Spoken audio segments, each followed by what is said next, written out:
नमस्कार दोस्तों, कैसे आप सभी लोग। आज तारीख 31 अक्टूबर 2024 है, दिन गुरुवार। हिंदी तिथि की बात की जाए तो आज आश्विन माह के कृष्ण पक्ष की चतुर्दशी तिथि है। दोस्तों आज दीपावली का त्योहार भी है, तो आप सभी लोगों को और आपके परिवारजनों को दीपावली की हार्दिक शुभकामनाएं। दिया जलाओ, खुशियां मनाओ, इस दीपावली को खूब रोशन बनाओ, आपके जीवन में लक्ष्मी का वास हो, इस दीपावली का हर दिन आपके लिए खास हो। तो चलिए दोस्तों, एक बार फिर से हाजिर हो गए आपके सामने राजस्थान की आज की 40 और गर्मा गर्म बड़ी खबरों को लेकर। बताएंगे आपको सभी खबरों के बारे में विस्तार से, लेकिन उससे पहले आज की बड़ी खबरों पर, मुख्य समाचारों पर, टॉप हेडलाइंस पर एक नजर डाल लेते हैं।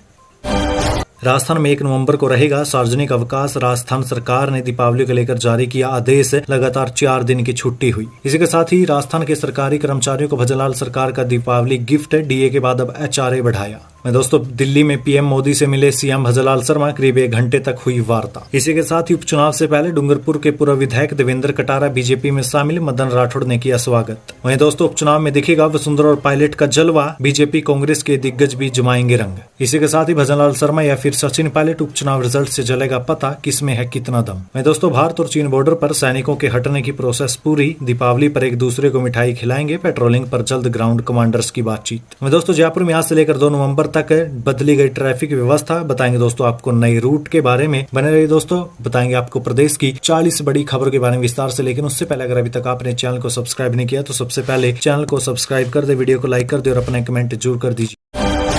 राजस्थान की आज की पहली और बड़ी खबर दोस्तों, राजस्थान में 1 नवंबर को रहेगा सार्वजनिक अवकाश। सरकार ने दीपावली को लेकर जारी किया आदेश, लगातार 4 दिन की छुट्टी हुई।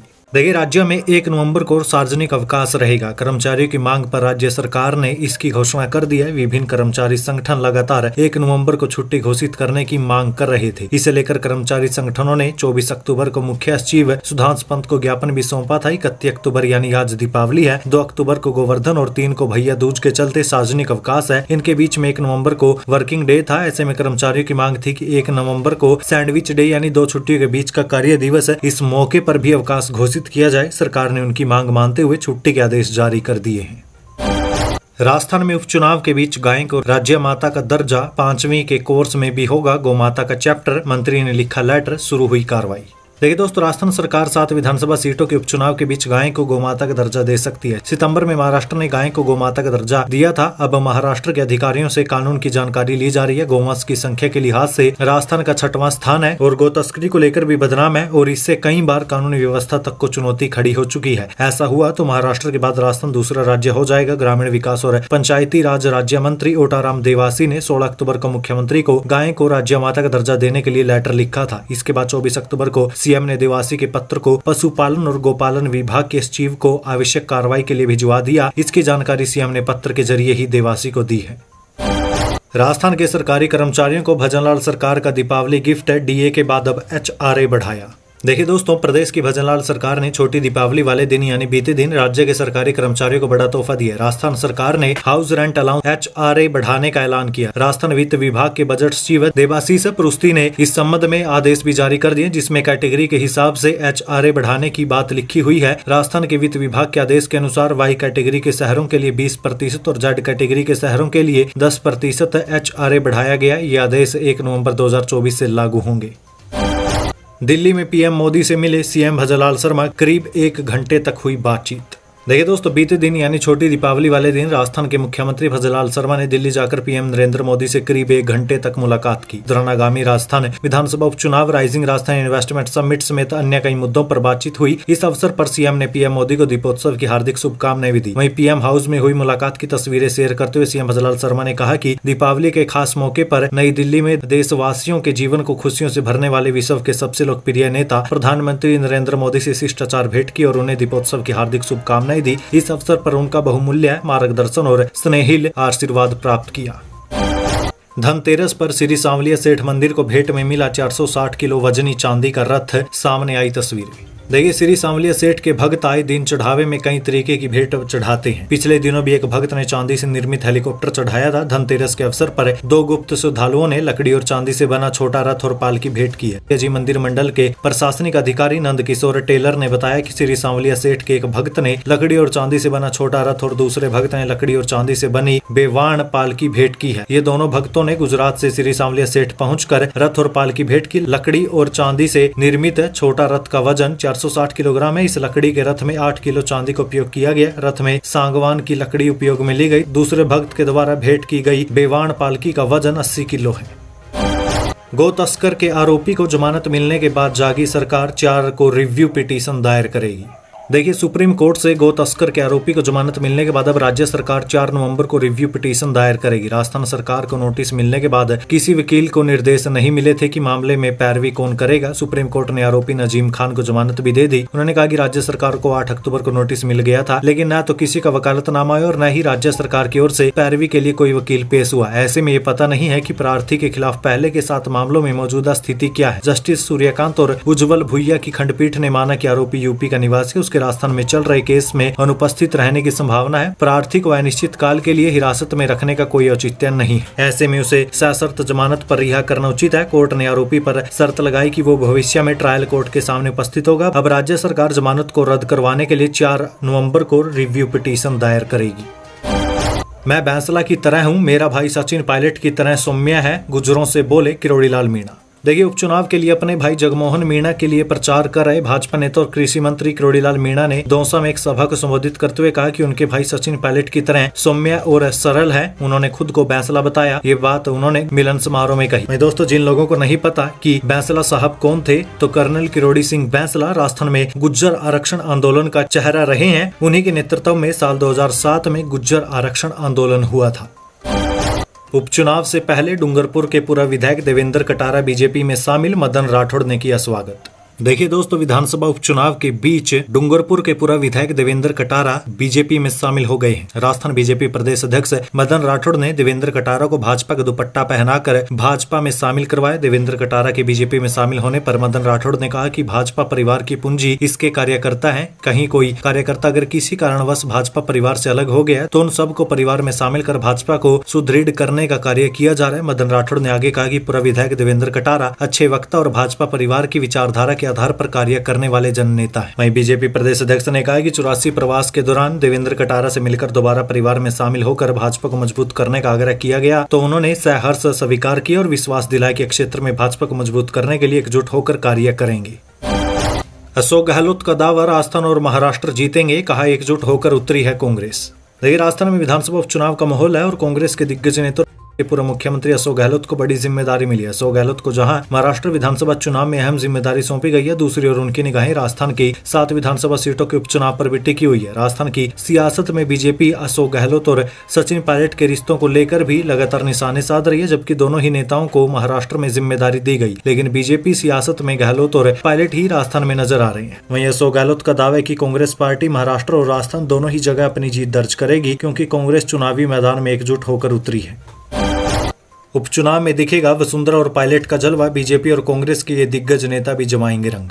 देखिए, राजस्थान में 7 विधानसभा सीटों पर उपचुनाव में नामांकन दाखिल होने के बाद नाम वापसी की प्रक्रिया भी पूरी हो चुकी है, लेकिन चुनाव प्रचार दीपावली बाद ही जोर पकड़ेगा। भाजपा और कांग्रेस के कुछ बड़े नेताओं ने प्रचार शुरू कर दिया, तो कई दिग्गजों का प्रचार के लिए क्षेत्र में इंतजार हो रहा है। हालांकि पार्टी सूत्रों का कहना है कि सभी बड़े नेता प्रचार में उतरेंगे। दीपावली के बाद इनके दौरे कराने को लेकर रूट चार्ट तैयार किया जा। इधर दोस्तों, कांग्रेस में पूर्व डिप्टी सीएम सचिन पायलट, पूर्व विधानसभा अध्यक्ष सीपी जोशी, प्रदेश प्रभारी सुखजिंदर सिंह रंधावा सहित अन्य कुछ प्रदेश कांग्रेस के बड़े नेता उपचुनाव वाली सीटों पर प्रचार के लिए नहीं पहुंचे हैं। बताया जा रहा है कि कांग्रेस अपने नेताओं के दौरे तय कर रही है। उनमें इन बड़े नेताओं के नाम भी हैं। 4 नवंबर के बाद ये नेता प्रचार करने अलग अलग सीटों पर जाएंगे। वहीं अगर बीजेपी की बात की जाए तो बीजेपी में भी पूर्व CM Vasundhara Raje, deputy CM दिया कुमारी, प्रदेश प्रभारी राधा मोहन दास अग्रवाल का चुनाव वाली सीटों पर जाना अभी बाकी है। चुनाव को लेकर हुई बैठकों में भी राजे शामिल नहीं हुई। एक तरीके से राजे पूरी चुनाव प्रक्रिया से अभी तक दूरी बनाए हुए हैं। उधर प्रदेश प्रभारी राधा मोहन दास अग्रवाल उपचुनाव की घोषणा से पहले तो विधानसभा क्षेत्रों में गए थे, लेकिन घोषणा के बाद प्रचार करने नहीं गए। उनको पिछले दिनों जयपुर आना था, लेकिन वो भी दौरा रद्द हो गया। डिप्टी सीएम दिया कुमारी भी दीपावली बाद ही चुनाव प्रचार में उतरेगी।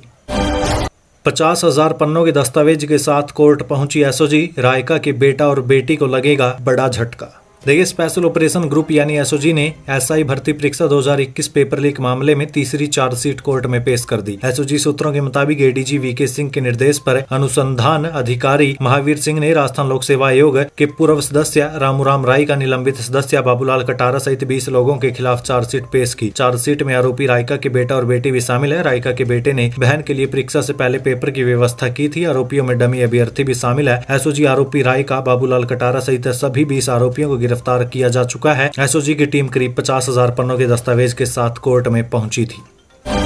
राजस्थान में एक और भर्ती परीक्षा में सामने आया बड़ा फर्जीवाड़ा। आरएसएसबी ने एसओजी को सौंपी 156 अपात्र अभ्यर्थियों की लिस्ट। देखिए दोस्तों, राज्य में बीते 5 वर्षों में हुई भर्ती परीक्षाओं में फर्जीवाड़े सामने आ रहे हैं। राजस्थान कर्मचारी चयन बोर्ड की एक और भर्ती में फर्जीवाड़ा उजागर हुआ। राजस्थान कर्मचारी चयन बोर्ड की जांच में अब फायरमैन भर्ती में दस्तावेजों की गड़बड़ी सामने आई है। बोर्ड ने ऐसे 156 अभ्यर्थियों को अपात्र घोषित कर दिया। इनके रोल नंबर भी वेबसाइट पर लगाए हैं। इनकी सूची एसओजी को भेजी गई है। दरअसल अभ्यर्थियों ने भर्ती में फर्जी डिप्लोमे लगाए थे। बोर्ड ने जाँच पूरी करने के बाद 156 अभ्यर्थियों की सूची तैयार की थी। इन अभ्यर्थियों के डिप्लोमा सहित कई अन्य दस्तावेज मिसमैच मिले। इनको नोटिस जारी कर स्पष्टीकरण मांगा गया था। साथ ही सूची एसओजी को भेजी गई है। ये सभी अभ्यर्थी प्रोविजनल सूची में शामिल है। मैं दोस्तों 600 पदों के लिए फायरमैन भर्ती जारी की थी। इसमें 400 को नियुक्ति मिल चुकी। 156 का फर्जीवाड़ा सामने आने के बाद आशंका है कि जिन अभ्यर्थियों ने नौकरी हासिल की है उनके दस्तावेज भी फर्जी हो सकते हैं। ऐसे में बोर्ड ने नियुक्ति पा चुके अभ्यर्थियों के दस्तावेज की जाँच के लिए स्वायत्त विभाग को पत्र लिखा है। मतलब दोस्तों, आप अंदाजा लगा सकते हैं कि कितनी भर्ती परीक्षा में फर्जीवाड़े हुए हैं। मुझे दोस्तों कभी कभी ऐसा लगता है कि कहीं पेपर लीक के मामले में राजस्थान वर्ल्ड रिकॉर्ड न बना दे।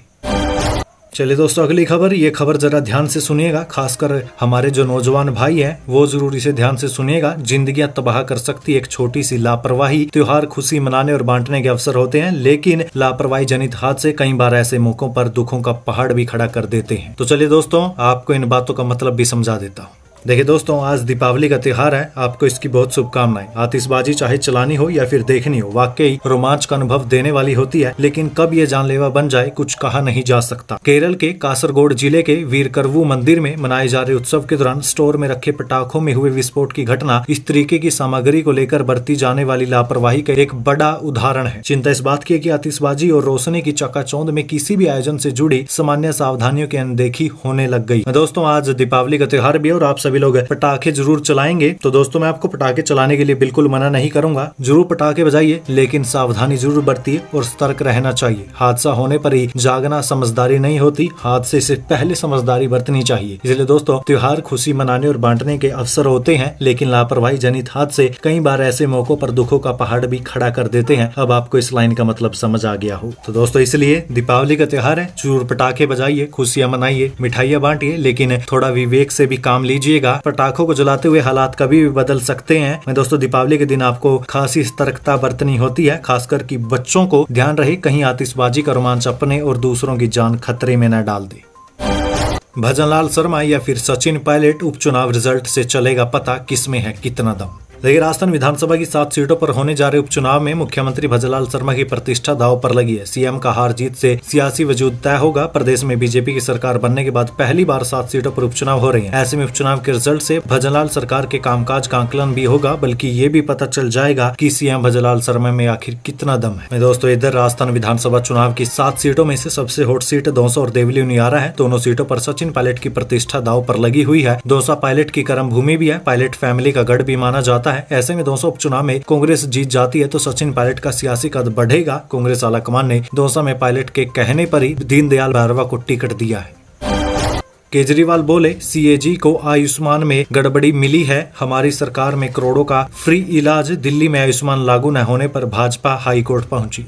देखिए, दिल्ली के पूर्व मुख्यमंत्री अरविंद केजरीवाल ने कहा कि सीएजी को आयुष्मान भारत योजना में काफी गड़बड़ियां मिली है। दिल्ली सरकार की योजना के तहत दिल्ली के हर शख्स को मुफ्त इलाज मिलता है। 5 रुपए की गोली हो या करोड़ों का इलाज हो, यहाँ सब मुफ्त रहता है। पीएम को दिल्ली की योजना देश भर में लागू करनी चाहिए। केजरीवाल ने कहा कि अगर पीएम कहेंगे तो इसका लाभ उठाने वाले लाखों लोगों के नाम मैं उनको भेज दूंगा। दरअसल पीएम मोदी ने आयुष्मान भारत योजना को विस्तार देते हुए 70 साल से अधिक उम्र वालों के लिए 5 लाख रुपए तक के मुफ्त इलाज की सुविधा लॉन्च की थी। इसी दौरान पीएम ने कहा था कि उन्हें अफसोस है कि इस योजना में दिल्ली और बंगाल शामिल नहीं है, क्योंकि दोनों ही राज्यों की सरकारों ने इसे मंजूरी नहीं दी। उधर दोस्तों, भाजपा दिल्ली में आयुष्मान लागू न करने के कारण आम आदमी पार्टी सरकार के फैसले के खिलाफ हाईकोर्ट में रिट याचिका दाखिल करवा चुकी है। इसकी जानकारी दिल्ली भाजपा अध्यक्ष ने दी है। सलमान खान को फिर मिली जान से मारने की धमकी, मुंबई ट्रैफिक पुलिस को मिला मैसेज, 2 करोड़ की फिरौती मांगी। देखिए, बॉलीवुड एक्टर सलमान खान को एक बार फिर से जान से मारने की धमकी मिली है। मीडिया रिपोर्ट्स की माने तो इस बार धमकी देने वाले ने 2 करोड़ रुपए की फिरौती मांगी। मुंबई ट्रैफिक पुलिस को मिली इस धमकी में कहा गया कि पैसे न देने पर अभिनेता की जान ले ली जाएगी। मैसेज मिलने के बाद वर्ली में मौजूद अधिकारियों ने मैसेज भेजने वाले अज्ञात व्यक्ति के खिलाफ मामला दर्ज कर जाँच शुरू कर दी है। लॉरेंस बिश्नोई अब बिश्नोई समाज के यूथ विंग का राष्ट्रीय अध्यक्ष है। प्रधान बोले, जीवों की रक्षा के लिए प्रेरित कर रहा है, सलमान को धमकाने और मुस्सेवाला और सिद्दीकी हत्याकांड में नाम। देखिए, जेल में बंद गैंगस्टर लॉरेंस बिश्नोई को अखिल भारतीय जीव रक्षा बिश्नोई सभा के युवा मोर्चा विंग का राष्ट्रीय अध्यक्ष बनाया गया। लॉरेंस के खिलाफ देश की राष्ट्रीय सुरक्षा एजेंसी सहित कई राज्यों की पुलिस जांच कर रही है, मगर फिर भी समाज ने लॉरेंस को अध्यक्ष पद से मनोनीत किया। वहीं अखिल भारतीय जीव रक्षा बिश्नोई सभा के राष्ट्रीय अध्यक्ष रमेश बिश्नोई ने कहा कि लॉरेंस हमारे नौजवानों को नशे से दूर करने का काम कर रहा है, साथ ही हमारे समाज में वन्य जीवों का अपना ही एक बड़ा महत्व है। ऐसे में लॉरेंस वन्य जीवों की रक्षा के लिए भी लोगों को प्रेरित कर रहा है। राजस्थान में गोधरा कांड के चैप्टर वाली किताबें वापस ली, स्कूलों में अब नहीं पढ़ाया जाएगा अध्याय। शिक्षा मंत्री बोले, कांग्रेस सरकार ने किया हत्यारों का महिमा मंडन। देखिए, राजस्थान में सरकारी स्कूलों की उन किताबों को वापस मंगवा लिया गया जिसमें 2022 में गुजरात के गोधरा कांड का जिक्र किया गया। शिक्षा मंत्री मदन दिलावर ने कहा कि पूर्व कांग्रेस सरकार के वक्त स्कूली बच्चों की किताबों में हत्यारों का महिमा मंडन किया गया है। ऐसे में इस तरीके की विवादित किताबों को फिर से मंगाया जाएगा ताकि बच्चे गलत शिक्षा न हासिल करें। दरअसल राजस्थान सरकार ने प्रदेश के सरकारी स्कूलों में वितरित की जा चुकी 4 किताबों को वापस मंगवाने के आदेश जारी किए हैं। आपकी जानकारी के लिए बता दें, अदृश्य लोग उम्मीद और साहस की कहानी में 9 लंबे साल नामक अध्याय में गोधरा कांड में ट्रेन में लगी आग को आतंकी साजिश बताया गया। इसको लेकर अब बीजेपी सरकार ने पूर्व सरकार के खिलाफ मोर्चा खोल दिया है। किरोड़ीलाल मीणा बोले, चुनाव जीतने पर मेरा और बेढम का प्रमोशन पक्का, मैं बैंसला की तरह उगर, जगमोहन सचिन जैसे सौम्य है, मेरी गलतियों की सजा उसे मत देना। देखिए, मंत्री किरोड़ीलाल मीणा ने कहा कि दौसा विधानसभा सीट का उपचुनाव मेरी और गृह राज्य मंत्री जवाहर सिंह बेढम की प्रतिष्ठा का चुनाव है। चुनाव जीतने के बाद हम दोनों का सरकार में प्रमोशन पक्का है। दौसा सीट से भाजपा ने किरोड़ीलाल मीणा के भाई जगमोहन मीणा को उम्मीदवार बनाया। यहाँ उनका मुकाबला कांग्रेस की दीनदयाल भैरवा से है। किरोड़ीलाल मीणा गुज्जर समाज के स्नेह मिलन समारोह में भी शामिल हुए। समारोह में किरोड़ीलाल मीणा ने नानी का दंड नवासा को देने की कहावत का जिक्र करते हुए कहा कि मैं कई बार गलतियां कर जाता हूं, लेकिन उसका दंड मेरे भाई जगमोहन को नहीं मिलना चाहिए। मैंने अभी तक जो गलतियां की है उनके लिए माफी मांगता हूं। भविष्य में गुज्जर समाज के राजनीतिक प्रभाव को बढ़ाने के लिए साथ दूंगा। मैं कर्नल किरोड़ीलाल सिंह बैंसला की तरह उगर हूं तो मेरा भाई जगमोहन सचिन पायलट की तरह सौम्य और सरल है। भारत और चीन बॉर्डर पर सैनिकों के हटने की प्रोसेस पूरी। आज दीपावली पर एक दूसरे को मिठाई खिलाएंगे। पेट्रोलिंग पर जल्द ग्राउंड कमांडर्स की बातचीत। देखिए, भारत और चीन पर देपसांग और डेमचोक में दोनों सैनिकों के पीछे हटने की प्रक्रिया पूरी हो गई है। दीपावली पर चीन और भारत के सैनिक एक दूसरे को मिठाई भी खिलाएंगे। पेट्रोलिंग को लेकर जल्द ही ग्राउंड कमांडर के अधिकारियों के बीच बातचीत होगी। ग्राउंड कमांडर में ब्रिगेडियर और उससे नीचे की रैंक के अधिकारी होते हैं। वहीं आपको बता दें, भारत और चीन के बीच LAC पर पेट्रोलिंग को लेकर हुए समझौते पर विदेश मंत्री S जयशंकर ने कहा था कि सैनिकों की वापसी पहला कदम है। अगला कदम तनाव कम करना। ये तनाव तभी कम होगा जब भारत को यकीन हो जाए कि चीन भी ऐसा ही चाह रहा है। तनाव कम करने के बाद बॉर्डर को कैसे मैनेज किया जाए, इस पर चर्चा की जाएगी।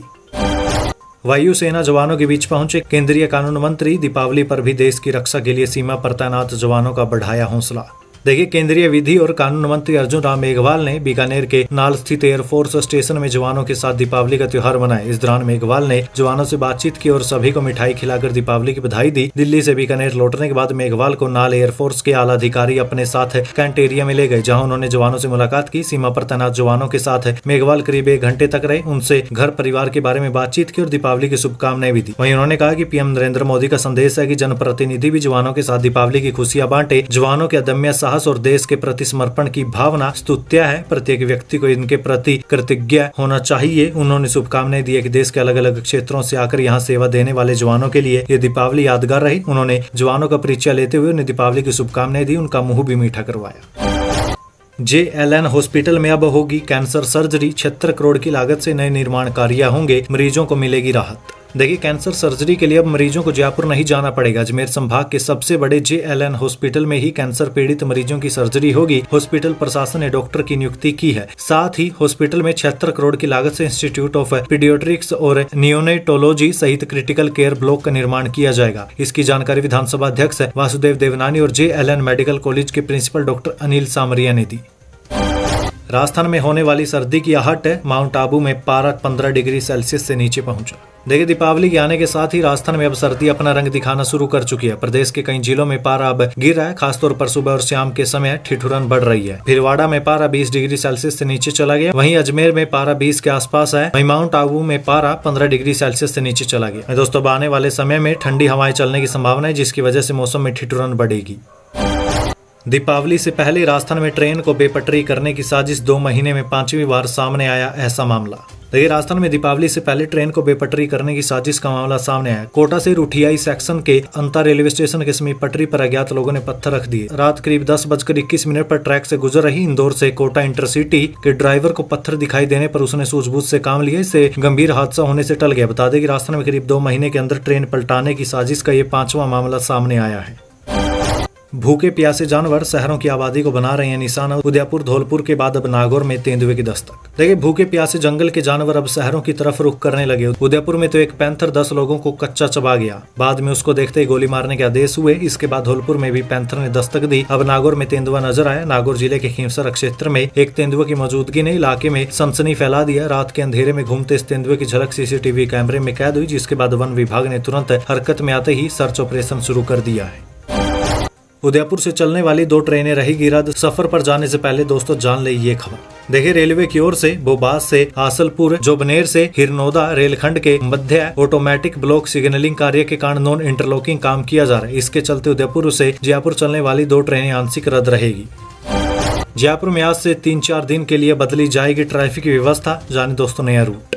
देखिए, प्रदेश के जयपुर में दीपोत्सव पर यातायात पुलिस ने आज यानी 31 अक्टूबर से 2 नवंबर तक जयपुर शहर की यातायात व्यवस्था में बदलाव किया। इसके तहत परकोटा क्षेत्र में वाहनों का प्रवेश बंद रहेगा। परकोटा क्षेत्र MI road, Ashok Marg, Bhagwan Das road, Prithviraj road, Tonk road, JLN Marg, संसार चंद्र रोड और अन्य मुख्य मार्गों पर पार्किंग निषेध रहेगी। दोस्तों, आज से लेकर 2 नवंबर तक परकोटा क्षेत्र निवासी वाहन रामनिवास बाग स्थित JDA parking, Chaugan stadium, Ramlila मैदान, आतिश मार्केट और अन्य पार्किंग स्थलों पर पार्क कर सकेंगे। जबकि परकोटे में रोशनी देखने आने वाले देशी और विदेशी पर्यटक शहरवासियों के वाहनों की पार्किंग JDA की भूमिगत पार्किंग रामनिवास बाग, रामलीला मैदान में की जाएगी।